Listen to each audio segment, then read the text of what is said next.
সব জেলার হেডকোয়ার্টারে একটা করে বড় বিগ বাজার বা শপিং মল ওই টাইপের আমরা করার চেষ্টা করছি। নিচে কার পার্কিং থাকবে, ওপরে একটা সিনেমা হলের ব্যবস্থা থাকবে,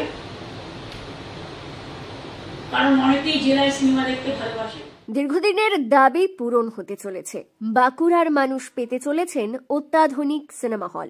মুখ্যমন্ত্রী মমতা বন্দ্যোপাধ্যায়ের ঘোষণাতে এমনই ইঙ্গিত মিলছে। ওপরে একটা সিনেমা হলের ব্যবস্থা থাকবে, কারণ অনেকেই জেলায় সিনেমা দেখতে ভালোবাসে, কিন্তু তাদের হল নেই। এতে আমাদের টলিউডও অনেকটা উপকৃত হবে, শিল্পীরাও হবে। গত বৃহস্পতিবার নবান্নে মুখ্যমন্ত্রী মমতা বন্দ্যোপাধ্যায় বাঁকুড়ার এক ঘটনা উল্লেখ করে বলেন, আমি পথ চলতে চলতে বাচ্চাদের কাছ থেকে শিক্ষা নিই। একবার বাঁকুড়া শহরের ওপর দিয়ে যাওয়ার সময় একটি ছেলে দৌড়তে দৌড়তে এসে আমাকে একটি কাগজ দিল, যাতে লেখা ছিল আমাদের এখানে শপিং মল হবে না। তখন থেকেই বিষয়টি আমার মাথায় ছিল। জেলায় জেলায় জমি চিহ্নিত করা আছে। কলকাতা বাদে প্রতিটি জেলা সদরে শপিং মল তৈরি হবে, যেখানে উদ্যোগপতিদের বিনামূল্যে জমি দেওয়া হবে। একই সঙ্গে ওই শপিং মলের স্বনির্ভর গোষ্ঠীর মহিলাদের উৎপাদিত পণ্য বিক্রয়ের পাশাপাশি গাড়ি parking, cinema hall, community hall ছাড়াও রেস্তোরাঁও থাকবে। জেলা সদরে সিনেমা হল তৈরি হলে একদিকে যেমন সেখানকার মানুষ সিনেমা দেখার সুযোগ পাবেন, তেমনি টলিউড ও চলচ্চিত্র শিল্পীরা উপকৃত হবেন বলে তিনি জানান। আমাদের কলকাতাকে বাদ দিয়ে ধরুন এখানে শপিং মল, বিগ বাজার সবই আছে। অন্যান্য যে জেলাগুলো আছে সব জেলার হেডকোয়ার্টারে একটা করে বড় বিগ বাজার বা শপিং মল ওই টাইপের আমরা করার চেষ্টা করছি। জমিটা আমাদের, কিন্তু টেন্ডার করা হবে, ফ্র্যাঞ্চাইজি করে করা হবে। জমিটা আমরা ফ্রিতে দেবো, 1 একর জমি আমরা ফ্রিতে দেবো। যিনি করবেন, আমাদের টার্গেটটা হচ্ছে 2টো ফ্লোর সেলফ হেল্প গ্রুপকে দিতে হবে। যে জেলায় লোকাল সেলফ হেল্প গ্রুপ তারা বিভিন্ন জিনিস উৎপাদন করেন, কিন্তু তারা মেলা টেলা ছাড়া সারা বছর বিক্রি করার জায়গা পান না, তাদের কথা ভেবে এটা করা হচ্ছে। অর্থাৎ 2টো ফ্লোর থাকবে সেলফ হেল্প গ্রুপে বা আর্টিজানদের জন্য, জিনিসপত্র বিক্রি করার জন্য। বাদ বাকি যে জায়গাটা হবে সেটা 2টো ফ্লোর হতে পারে, 3টে ফ্লোর হতে পারে। নিচে কার পার্কিং থাকবে, ওপরে একটা সিনেমা হলের ব্যবস্থা থাকবে, কারণ অনেকেই জেলায় সিনেমা দেখতে ভালোবাসে, কিন্তু তাদের হল নেই।